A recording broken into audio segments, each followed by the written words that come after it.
When the HOA president towed my truck from my own driveway at 2:09 a.m., she had no clue I literally owned the road. Her million-dollar house sits on and could legally cut off her access forever.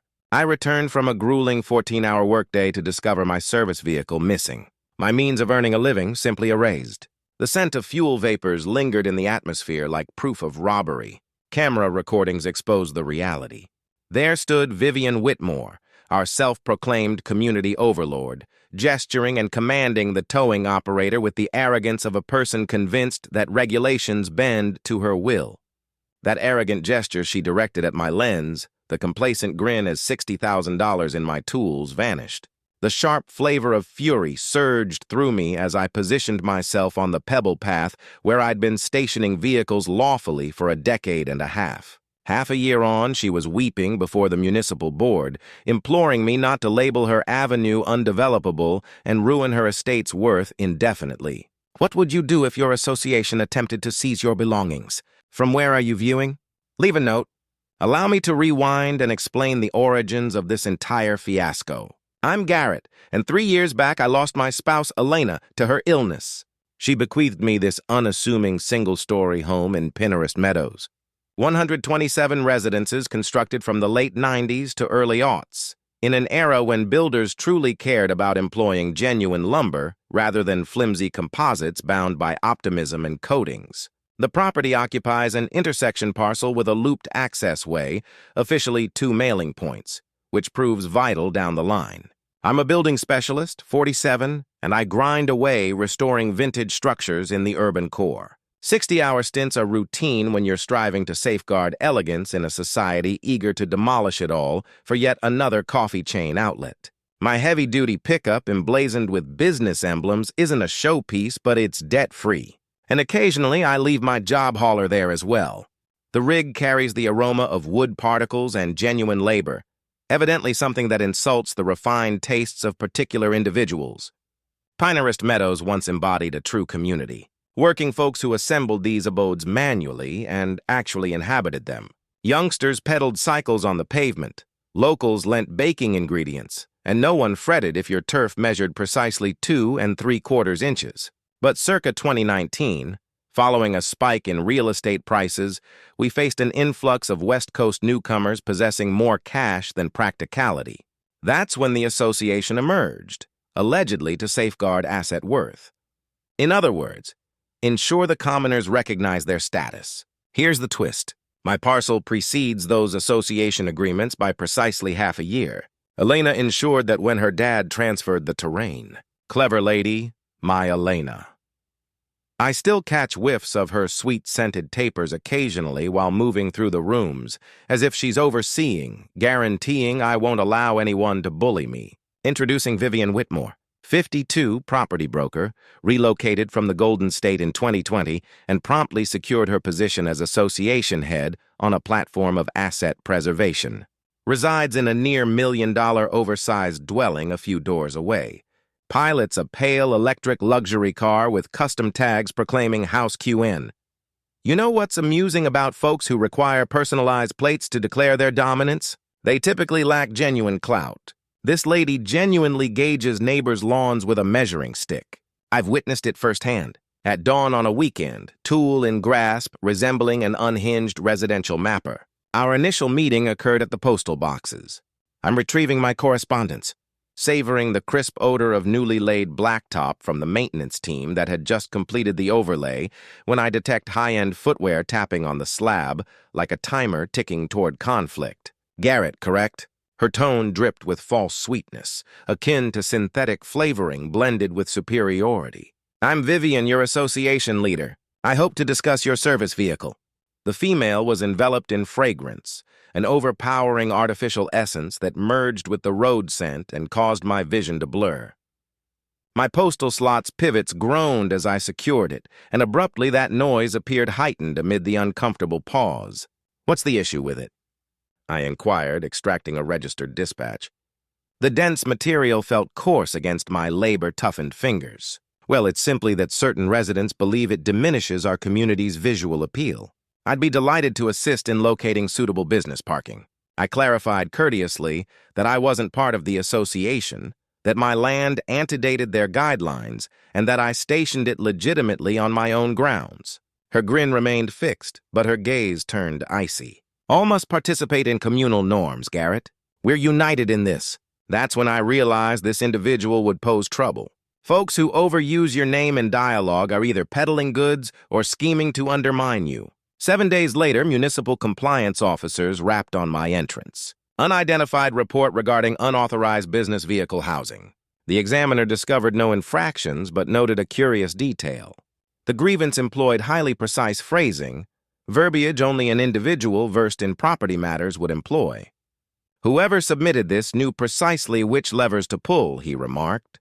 They aimed for me to uncover an issue, but your arrangement is entirely compliant. That's when I understood Vivian Whitmore wasn't merely acting trivial. This was deliberate combat. She delved into municipal statutes and likely anticipated I'd capitulate and obey like an obedient underling. She had no notion of my resilience. 14 days following the compliance episode, Vivian initiated comprehensive mental tactics masked as neighborhood care. This lady canvassed entrances with a formal request urging the municipal board to enforce business vehicle limitations in our area. Picture this. Vivian armed with a 3-ring binder full of printed photos of my truck taken from multiple angles, morning, noon, and night shots, like she was documenting evidence for a felony case. She told neighbors my F-350 would attract more contractors and lower property values because apparently the sight of honest work is contagious and might infect the whole subdivision with blue-collar CIs. The woman actually measured the distance from my bumper to the sidewalk with a tape measure. I watched her do it through my kitchen window while drinking my morning coffee. 2712 in. In case you're wondering, she managed to get 23 signatures out of 127 households, mostly from newer residents who'd never spoken to me, but were apparently terrified that my truck might spawn an invasion of working-class people with functional vehicles. When Harold told me about the petition, his weathered hands shook with anger. This 73-year-old retired electrician who helped wire half these houses was literally trembling with rage. That woman's been telling people you're planning to turn this into a commercial district, Harold said, his growly voice thick with disgust. Some folks are scared their property taxes will go up. But Garrett, there's something you should know about your property. The records are interesting. The city council meeting was held in the civic center where folding metal chairs squeaked like torture devices every time someone shifted nervously, the air rire of burnt coffee and bureaucratic desperation. I walked in wearing my cleanest work shirt, carrying a manila folder that would obliterate Vivian's little crusade. Vivian presented first, those designer heels clicking across marble floors like a countdown to her own humiliation. She painted me as a neighborhood menace, a threat to property values and community standards. Her pen clicked nervously, click, click, click like a metronome, keeping time to her lies. When my turn came, I stood calmly and dropped Elena's death certificate and inheritance documents on the table. The room went silent except for the fluorescent lights buzzing overhead like angry wasps. I've been parking in that driveway legally for 15 years, I said, looking each council member in the eye. I'm a licensed contractor who's worked on half the homes in Pinehurst Meadows, including 3 houses owned by people who signed this petition.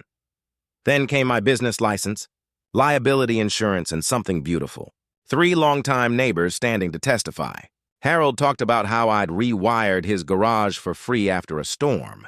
Mrs. Chen described how I'd installed grab bars for her elderly mother. No charge. Dave mentioned the foundation repair I'd done after his flooding. Materials only. The council voted down Vivian's petition unanimously, 5-0, complete annihilation. But here's the mini twist that revealed exactly what kind of sociopath I was dealing with. After the meeting, Vivian cornered me in the parking lot with an Oscar-worthy performance of fake concern and manufactured vulnerability. Garrett, I had no idea about your personal situation, she purred, voice dripping with artificial sympathy. Losing Elena must have been devastating. I thanked her and headed toward my truck, but she wasn't finished. You know, I have extensive connections in real estate. If you ever decide this neighborhood isn't the right fit for your current lifestyle, I could help you find something more suitable to your needs. Let that sink in. This woman had just been publicly humiliated, embarrassed in front of the entire city council, and her immediate response was suggesting I sell my home and move somewhere more suitable. Translation: Where poor people belong. The diesel exhaust from my truck mixed with her overwhelming vanilla perfume as I climbed into the cab, creating a scent combination that somehow perfectly captured this whole insane situation. "Thanks, but I'm exactly where I belong," I said and drove away. But Harold's words kept echoing in my head as I pulled into my driveway. The property records are interesting. Your wife's daddy was a smart man. Made sure to keep certain rights when he sold to the developer. Vivian's Tesla sat in her driveway 3 houses down, and I could see her silhouette through the windshield, probably on the phone with her lawyer or plotting her next attack. You know what's hilarious about people who mistake kindness for weakness? They always assume working folks are too stupid or too tired to fight back. They count on us being grateful for whatever scraps they allow us to keep. As I sat in my truck, keys still in the ignition, I made a decision. It was time to find out exactly what rights Elena's father had been smart enough to keep. Vivian Whitmore was about to discover that some of us don't just fight back, we fight smart. Vivian's public humiliation at City Council triggered something primal in her real estate agent brain, pure calculated revenge disguised as community protection. What came next was systematic psychological warfare that would make a CIA operative proud. It started with the 6 a.m. noise complaints. Every single morning when I left for work, like I'd done for 15 years, she'd call the city about excessive noise violations. My diesel engine warming up was apparently disrupting her beauty sleep from 3 houses away. "Look, Mr. Hayes," Officer Martinez said the 4th time that week. "Your truck's well within legal noise limits, but I have to respond to every complaint." The morning air carried the scent of fresh-cut grass in Vivian's desperation. I could see her white Tesla positioned strategically in her driveway, giving her a perfect surveillance view of our conversation. But noise complaints were just foreplay. Vivian filed a Better Business Bureau complaint claiming unprofessional conduct and neighborhood disruption by my construction company. She somehow produced 3 anonymous customers, alleging I was difficult to work with and created disturbances. The BBB investigation took 2 weeks and found 0 merit. Funny how those anonymous complainers vanished when investigators tried to contact them for follow-up interviews. Then came the Facebook stalking campaign. Vivian posted daily photos of my property in the HOA group, my truck's parking angle, my work schedule, even the time I took my trash out. She recruited new allies, the Morgans, a couple who wanted their neighborhood to have that executive country club feel. "Some of us moved here for prestige," Mrs. Morgan commented. "Not alive next to a construction depot." That's when I installed 6 HD security cameras with night vision and motion sensors. They made a distinct electronic hum when activated, a sound that seemed to make Vivian particularly jumpy during her daily photo shoots. You know what's beautiful about paranoid people? They document their own crazy behavior better than any prosecutor could. But here's where Vivian revealed her true predatory nature. The mini-twist that showed this wasn't random harassment. It was business strategy. My realtor friend Jake discovered Vivian had been telling potential buyers I was a problem neighbor who might impact their property enjoyment. She was actively sabotaging my property value while using my harassment as a selling point for other listings. Jake showed me 3 recent sale descriptions mentioning neighborhood improvements in progress and resolution of commercial vehicle concerns. "She's playing both sides," Jake said over coffee, his voice thick with professional disgust. "Creating the problem, then selling the solution to buyers who don't know the truth." The bitter espresso smell mixed with my black coffee somehow captured the exact taste of what we were dealing with. A businesswoman who saw my home as an obstacle to her profit margins. Then came the 2 a.m. towing incident that changed everything. I woke to the sound of chains and hydraulics. My F-350 was being hooked to a tow truck in my own driveway. I threw on clothes and ran outside, but the driver had already secured my livelihood. "Anonymous complaint about illegal street parking," he said, avoiding eye contact. "Trucks over city weight limit for overnight street parking. It's in my driveway. Front bumpers technically over the sidewalk easement makes it street parking under Ordinance 47B. There she was, Vivian, standing in her front yard in a silk bathrobe, arms crossed, watching $60,000 worth of my equipment disappear. When our eyes met, she smiled and gave me that same smug little wave from our first encounter. The metallic clank of tow chains echoed through the sleeping neighborhood as my ability to work vanished around the corner. The taste of pure rage filled my mouth, metallic and sharp like blood from a bitten tongue. Towing fees $485, storage $95 per day. The cost of retrieving my livelihood. A week's wages I'd never earned back, but security footage revealed the smoking gun. Earlier that night, Vivian had crept around my driveway with a tape measure, calculating the exact distance from bumper to sidewalk. She'd researched the ordinance, measured the violation, and executed her plan with surgical precision.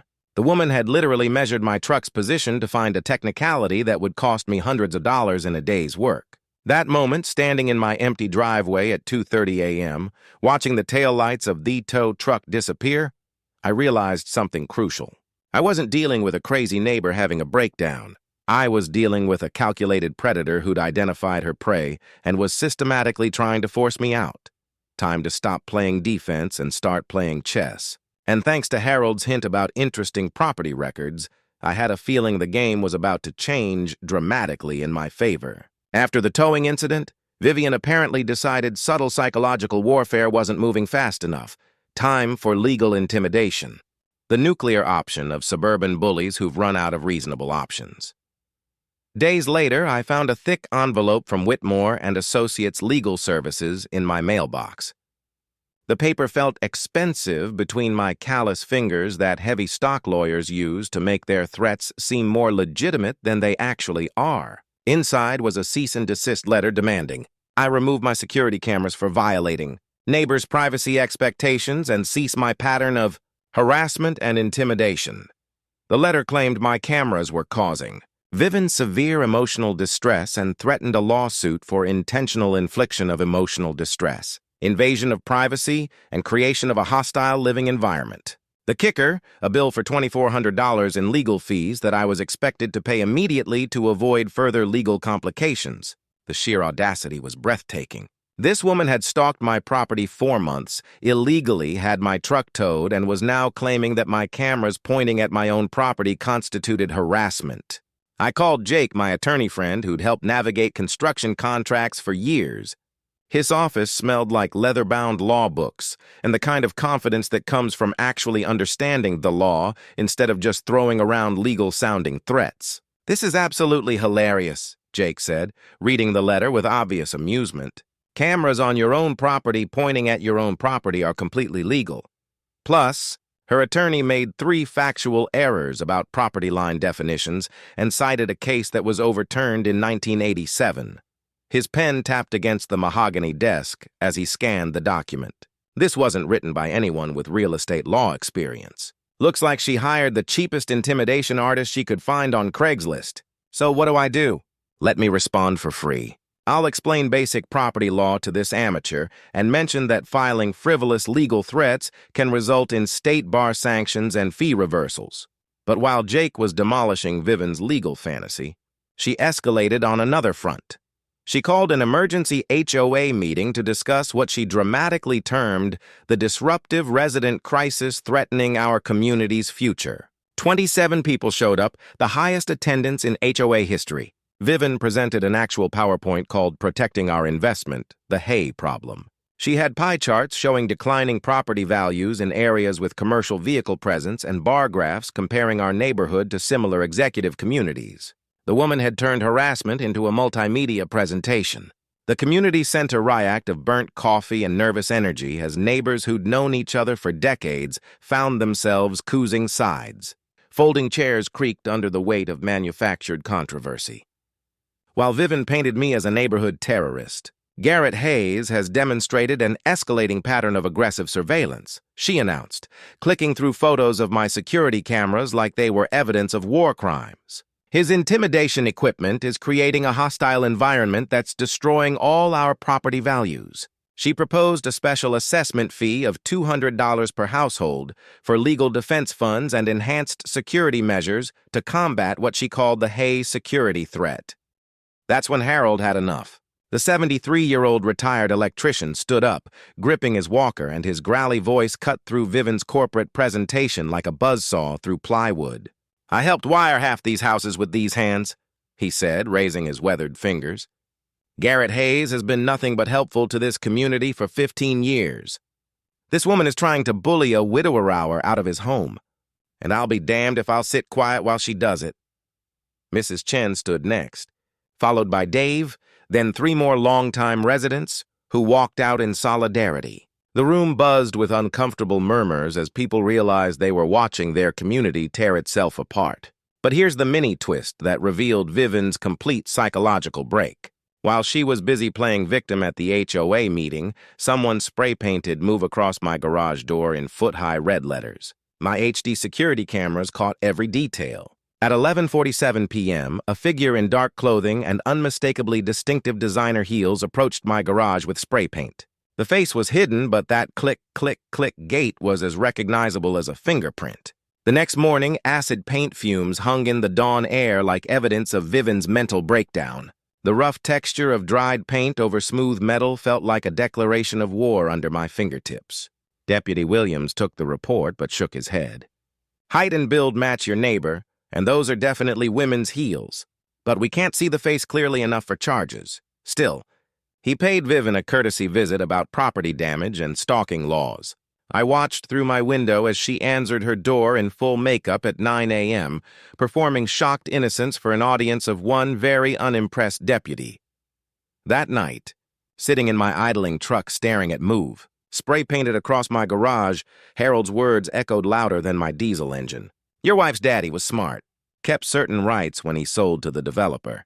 Time to discover exactly what rights Elena's father had preserved. Because Vivian wanted hardball, I was about to show her what real power looked like. The next morning, I called Pinnacle Title Company and requested a comprehensive property report. The kind that goes back to the original land grants and traces every single transaction, easement, and covenant attached to my lot. Cost me $340. But sometimes you need to spend money to understand exactly what you own. 3 days later, I sat in Linda Morrison's cramped office at Pinnacle Title, surrounded by stacks of documents that smelled like old paper and bureaucratic secrets. Linda's been doing title work for 37 years, and her expression told me she'd found something unusual. "Your property has some very interesting features." "Mr. Hayes," she said, spreading out a 1997 surveyor's map across her desk. The paper crackled under her fingers as she pointed to a series of small notations I'd never noticed before. "When your wife's father sold this land to Meadowbrook Development Corporation, he retained ownership of something quite valuable. Pinarus Drive itself, the actual road." I stared at the map, trying to process what she was telling me. "The road, the street your neighbors live on, including Ms. Whitmore's property, sits on land that belongs to you. Your lot includes a 60-foot-wide strip that encompasses the entire roadway from Maple Street to the cul-de-sac." The implications hit me like a sledgehammer to the chest. Vivian's million-all house, along with 47 others, accessed their properties via a road that I legally owned. Linda continued, her voice taking on the tone of someone delivering news that would change everything. "Meadowbrook Development went bankrupt in 2001. The road ownership was supposed to transfer to the city at that point, but the paperwork was never completed. You've been the legal owner of Pinarus Drive for over 20 years. She pulled out another document, a handwritten note tucked inside Elena's jewelry box that I'd found the night before, following a hunch. Elena's father had left it there along with the original property deed. "If anyone tries to bully you off this land," the note read in Elena's familiar handwriting. "Check the 1997 survey markers. Daddy made sure we'd always have the upper hand." My hands shook as I held the note. Elena had known. She'd researched this during her father's estate settlement and left me the evidence, hidden but discoverable when I needed it most. Even in death, she was still protecting me. Jake arrived 20 minutes later, took one look at the documents, and let out a low whistle that echoed off the office walls. "This changes everything," he said, scanning the legal descriptions. "As the road owner, you have significant rights. You can legally restrict access, charge usage fees, install gates, or petition the city to reclassify the street. What does reclassification mean? You can request the city declare Pinarus Drive a private road with public easement. That would give you veto power over any construction, renovation, or development that requires street access. Want to build an addition? You'd need Garrett's permission. Want to sell your house? Buyers would need to know they're purchasing property that depends on your goodwill for access." The musty smell of old documents mixed with fresh coffee from Linda's desk mug created an oddly comforting atmosphere as the full scope of my power became clear. "There's more," Linda said, pulling out a thick folder. "The city has been maintaining your road for over 20 years without legal authority. You're entitled to reimbursement for all maintenance costs, approximately $8,000 annually. Elena's faint perfume still lingered on the handwritten note as I held it up to the light. She'd left me more than just good memories and a paid-off mortgage. She'd left me the nuclear option. Vivian Whitmore had spent months trying to force me off my property, not realizing that her own million-dollar house sat on land that depended entirely on my permission to access. The hunter had just become the hunted. That night, I led an emergency war council in my kitchen. Jake arrived first, carrying a briefcase full of legal strategies and the kind of predatory grin lawyers get when they smell blood in the water. Harold showed up 20 minutes later with Marcus, my surveyor buddy, who'd helped me navigate tricky property lines on construction projects for years. "Gentlemen," I said, spreading the title documents across my kitchen table like battle plans. "We're about to teach aerial estate agent what happens when you mess with someone who actually owns more than they realize." Jake cracked his knuckles and dove straight into the legal strategy. First, we file what's called a quiet title action. I learned about this during a messy divorce case where both spouses claimed the same vacation cabin. It officially establishes your road ownership in court and creates public record that eliminates any future disputes. The smell of fresh coffee mixed with the sweet taste of finally having a real plan as Jake outlined our next moves. Always get comprehensive title insurance, I thought, remembering advice Elena's father had given us years ago. You never know what surprises are buried in old property records. Second, we petitioned the city for street reclassification from public road to private road with public easement. This is where it gets interesting. You'll have control over access, maintenance, and any future development that requires street usage. Marcus pulled out his surveying equipment, the metal instruments clinking against my kitchen table like wind chimes made of justice. I'll conduct an official survey and plant permanent boundary markers. Had a case 5 years ago where a homeowner discovered he owned his neighbor's driveway. Similar situation to yours, but the neighbor was actually grateful instead of psychotic. "How long will this take?" I asked. 2 weeks for the survey. Another month for legal filings, Jake said. But here's the beautiful part. We don't tell Vivian anything until the city officially notifies all affected property owners about the reclassification petition. Harold leaned back in his creaky chair and smiled with the satisfaction of a man who'd seen enough neighborhood drama to appreciate perfect revenge. She's going to lose her mind when she realizes her house sits on property that depends entirely on your goodwill. Jake opened his briefcase and pulled out a thick folder documenting our harassment case. Security footage, police reports, spray paint incident, false complaints, towing receipts, it's all here. Once your road ownership is established, we file comprehensive harassment charges, including property damage, business interference, and intentional infliction of emotional distress. I remembered something Elena had mentioned years ago about private road ownership giving people significant control over access and maintenance. Her father had dealt with a similar situation when he owned rental properties. Turned out understanding the difference between easement rights and actual ownership could be the difference between being powerless and holding all the cards. We spent 2 hours calculating the financial implications. The city owed me approximately $160,000 in road maintenance costs dating back 20 years. Legal fees would be offset by Vivian's settlement and potential city reimbursement. My property value would actually increase once road ownership was confirmed. "There's something else," Harold said, his weathered hands folding over the documents. "I've been talking to other neighbors Vivian has targeted. Mrs. Patterson on Elm Street got similar pressure tactics to sell. Same with the young couple renting the house on Oak. Systematic campaign," Marcus added, packing his surveying tools with practiced efficiency. "She's targeting anyone who doesn't fit her vision of executive neighborhood appeal." The taste of revenge mixed with bitter coffee created a flavor I'd never experienced before. Hope seasoned with justice, served at the perfect temperature. Jake outlined our psychological strategy with the precision of a military tactician. We let the city process everything through normal channels. When they send registered mail to all affected property owners about the reclassification hearing, Vivian discovers she's been attacking someone who literally controls her property's access. How long before she figures it out? City notification goes out in exactly 30 days. That's when she learns her million-dollar house exists only because you allow it to. I thought about something Elena's father had always stressed. Property easements had to be explicitly granted or established through documented long-term usage. and those rights could be revoked under specific circumstances, including harassment or violation of usage terms. Never assume you have permanent rights to use someone else's property, he'd warned. Always verify easement terms and respect boundaries. As my war council packed up, the kitchen felt transformed. The same room where I'd eaten countless lonely dinners since Elena's death now buzzed with the energy of righteous men who'd found a cause worth fighting for. Elena would be proud, Harold said, patting my shoulder with his callous hand. She always said her daddy was the smartest man she knew. Turns out she was absolutely right. The sound of chairs scraping against linoleum mixed with the distant purr of Vivian's Tesla pulling into her driveway 3 houses down. She'd no idea her world was about to change forever. Time to show a bully what real power looked like.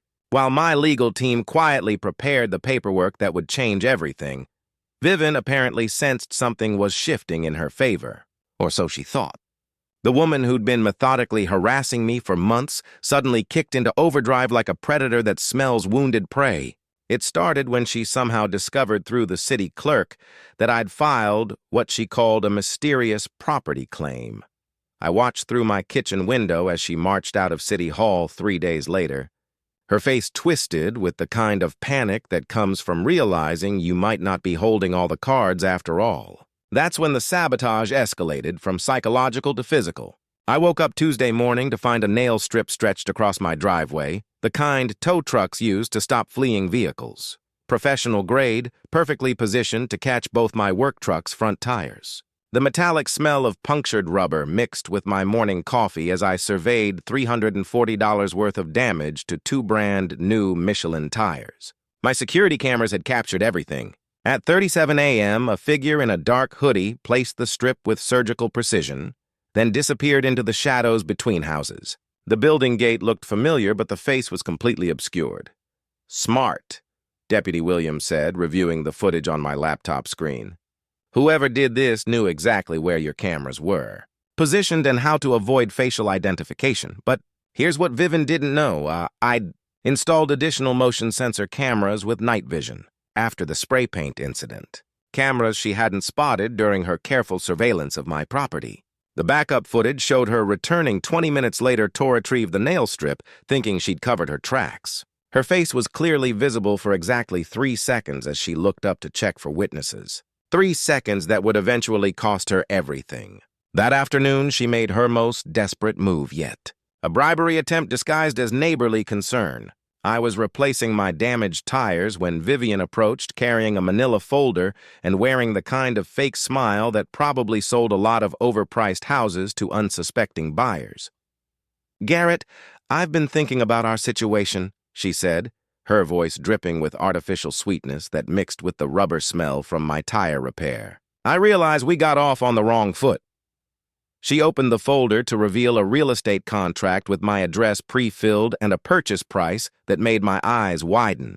Fair market value plus 15%, nearly $200,000 more than my house was worth. "I have a client who's very interested in corner lots for investment purposes," she continued. "This would solve both our problems. You could move somewhere more suitable to your lifestyle, and the neighborhood could return to its intended character." The sheer audacity was breathtaking. After months of harassment, property damage, and legal threats, she was offering to buy my house at inflated prices to make her problem disappear. "That's generous," I said, wiping grease from my hands with a shop rag. "But I'm exactly where I belong." Her mask slipped for just a moment, revealing the calculating predator underneath. "It would be unfortunate if life became more difficult for someone who chooses to stay where they're not welcome." That threat made while I was changing tires she deliberately punctured crystallized. Everything I needed to know about Vivian Whitmore's character. Harold dropped the next bombshell that evening while we shared beers on my back porch. The old electrician had been doing his own investigation into Vivian's recent real estate activities. "She's been pressuring 3 other households to sell," he said, his weathered hands gripping a Budweiser that reflected the setting sun. Mrs. Patterson, the Martinez family, and the young couple renting the blue house on Oak Street. Same pattern harassment followed by generous offers. All people she considers undesirable. Elderly widow, Hispanic family with kids who play outside, and renters who park their older cars on the street. She's trying to flip the neighborhood demographics one house at a time. The pieces fell into place like a construction blueprint, finally making sense. This wasn't random harassment. It was systematic, ethnic, and economic cleansing disguised as property value protection. That night, I sat in my truck with the engine running, watching Vivian's house 3 doors down. Every light was on, and I could see her silhouette pacing back and forth in her living room like a caged animal. The woman who'd spent months trying to force me out was now trapped in her own anxiety, probably wondering what legal landmine she'd stepped on. My phone buzzed with a text from Jake. Quiet title action filed. City notification goes out Monday. Hope she's ready for the surprise of her lifetime. The diesel exhaust from my truck mixed with the cool evening air, creating a scent that somehow captured this entire surreal situation. The smell of justice, slowly building pressure like steam in a boiler. Vivian Whitmore had escalated this conflict beyond anything reasonable, and now she was about to discover that some people fight back with weapons she never saw coming. The Monday morning, when city notifications went out, I watched through my kitchen window as the postal truck delivered registered mail to every house on Pinterest Drive. Vivian's white Tesla was conspicuously absent from her driveway, probably showing houses to unsuspecting buyers who had no idea they were dealing with a woman on the verge of a complete breakdown. She returned around 3:00 p.m., and I'll never forget the sound she made when she opened that envelope. Even from 3 houses away, her shriek of rage cut through the afternoon air like a circular saw hitting a nail. The sound of someone's carefully constructed world collapsing in real time.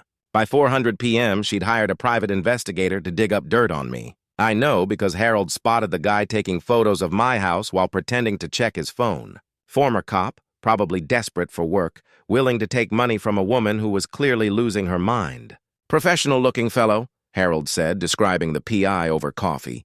But he's asking questions about your business practices, your wife's death, even your financial situation.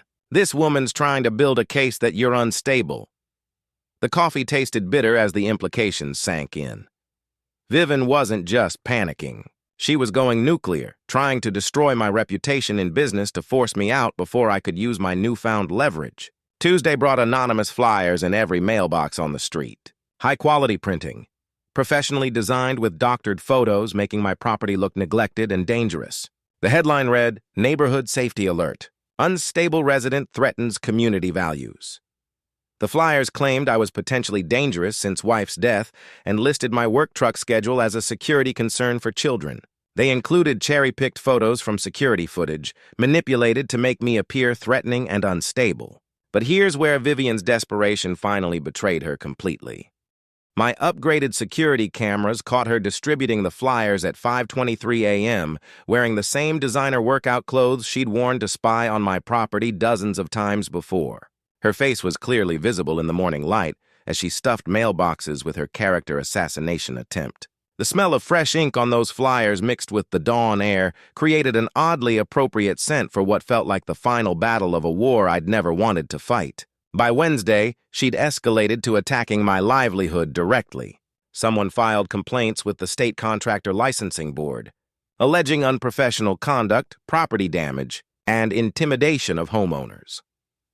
3 anonymous complainers provided detailed testimony about my allegedly poor work quality and threatening behavior.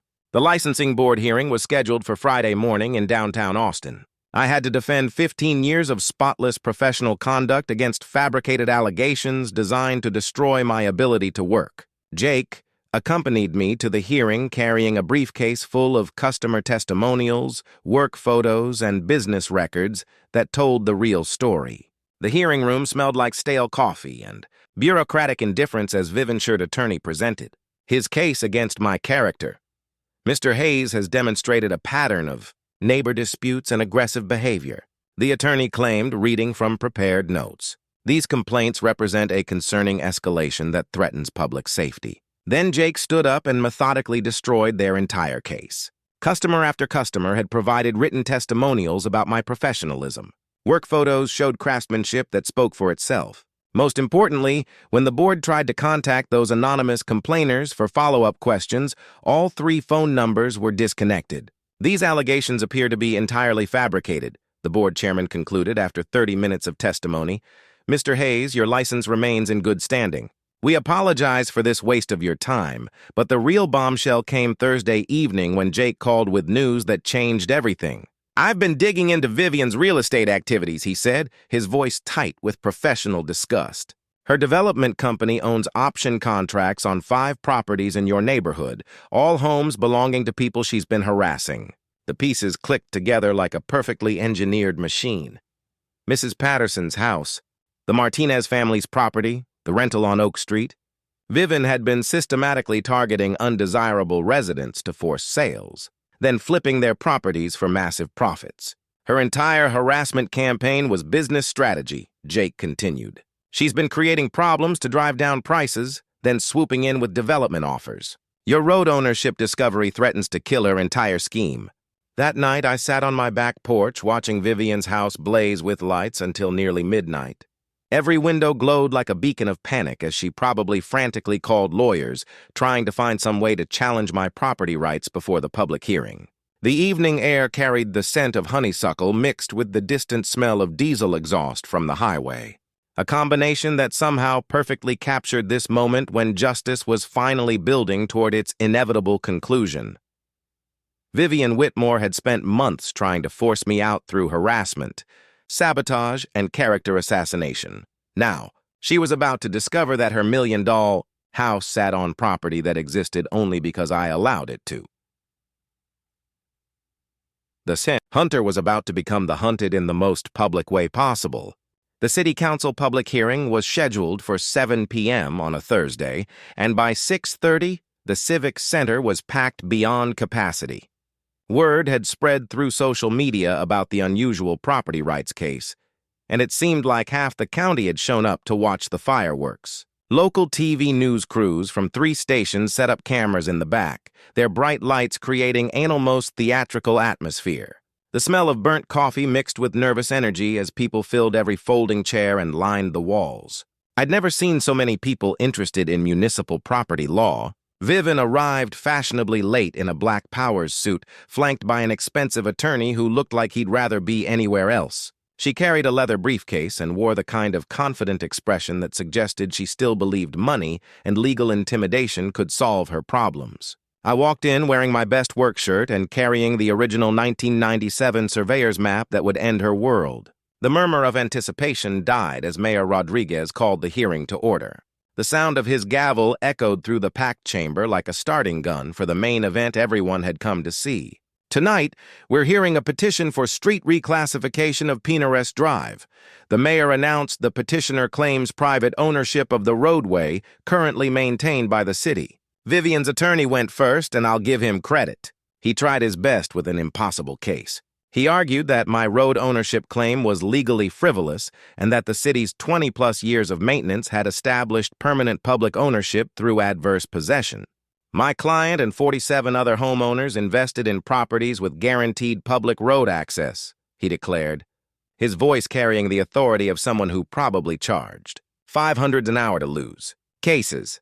This frivolous claim threatens the property, values, and legal rights of an entire community, he presented a petition signed by 63 neighbors opposing the reclassification. Impressive until you realized most of them had no idea what they were actually signing. Then City Attorney Sarah Walsh stood up and delivered the legal equivalent of a nuclear bomb. The petitioner's road ownership claim is legally valid and has been confirmed by comprehensive title search. She announced, her voice cutting through the chamber like a scalpel. Meadowbrook Development Corporation went bankrupt in 2001, and the road transfer to public ownership was never completed. Mr. Haysha's been the legal owner of Pinarest Drive for over 20 years. The crowd's murmur rose to a buzz as the implications sank in. Vivian's face went pale as fresh concrete. Furthermore, Walsh continued, the city has been maintaining private property without legal authority for 2 decades. Mr. Hayes is entitled to reimbursement for unauthorized maintenance costs. That's when I stood up for my moment. Jake had coached me to keep it simple, factual, and devastating. Council members, I never wanted this fight, I said, my voice carrying clearly through the packed chamber. I just wanted to live peacefully in the home my late wife left me. Instead, I've been systematically harassed, had my property vandalized, my truck illegally towed, and my business reputation attacked. I nodded to Jake, who began projecting security footage onto the Shamers' main screen. The crowd watched in silence as months of harassment played out in high definition. Vivian measuring my truck's position with a tape measure, directing the tow truck operator, spray painting my garage door, distributing defamatory flyers. This is what happens when someone decides a working man doesn't belong in their vision of suburban paradise, I continued. But here's what Miss Whitmore didn't know. Her $1 million house sits on property that depends entirely on my permission for access. That's when Vivian finally snapped. She stood up abruptly, knocking over her water glass, and pointed at me with a trembling finger. "This is extortion!" she screamed, her carefully maintained composure cracking like ice in the Texas sun. "He's weaponizing property laws for personal revenge. I demand the city ignore this fraudulent claim." The mayor gave for order, but Vivian wasn't finished. "He's been stalking me with those cameras. He's unstable since his wife died. This whole neighborhood knows he doesn't belong here." The chamber fell silent except for the whir of TV cameras capturing her complete meltdown. Her attorney tried to pull her back into her seat, but the damage was done. She just admitted on camera in front of 50 witnesses and 3 news crews exactly what this had always been about. "Ma'am, please take your seat," Mayor Rodriguez said firmly. "Outbursts are not permitted during public hearings." But Vivian was beyond reason now, tears streaming down her face as 20 years of entitled superiority collapsed in real time. "You can't let him do this. My house is worth more than his entire existence. I have rights." The council voted unanimously to approve the reclassification, 5-0, just like her petition against me months earlier. As the gavel fell, Vivian collapsed into her chair, sobbing audibly while her attorney frantically whispered damage control strategies that would never work. Outside in the parking lot, Deputy Martinez was waiting with harassment lawsuit papers that Jake had prepared for this exact moment. The evening news would lead with footage of Vivian's meltdown for 3 straight nights. Justice had never tasted so sweet. 3 weeks after Vivian's public meltdown became local internet legend, her attorney called Jake with settlement terms that were music to my ears. $15,000 in damages, full reimbursement for all legal fees, a formal written apology, and an agreement to cease all contact with me forever. More importantly, she had to disclose the private road ownership to any future property buyers, a requirement that essentially killed her house's resale value and her development company's expansion plans. The settlement check arrived on a Tuesday along with a 2-paragraph apology that read like it was written by a lawyer who'd given up all hope. Vivian's Tesla disappeared from the neighborhood that same week, followed by a for sale sign that would stay in her yard for 8 months before she finally accepted an offer 20% below asking price. But the real victory came in how our community healed itself. I organized the first annual Pinehurst Drive block party right there on the road I legally owned, complete with Harold Manning, a barbecue grill that filled the air with the smoky scent of victory. Mrs. Chen brought homemade dumplings. The Martinez kids set up a lemonade stand. And even the young couple from the rental house joined in with acoustic guitars and voices that turned our street into something that felt like home again.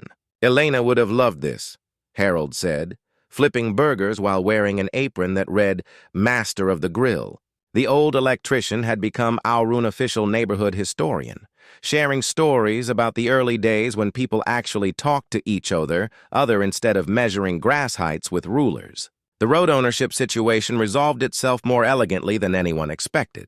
I negotiated a formal public easement with the city that allowed them to continue maintenance while preserving my veto power over major developments. Property values actually increased. Once buyers realized they were purchasing homes in a neighborhood with guaranteed low-density zoning.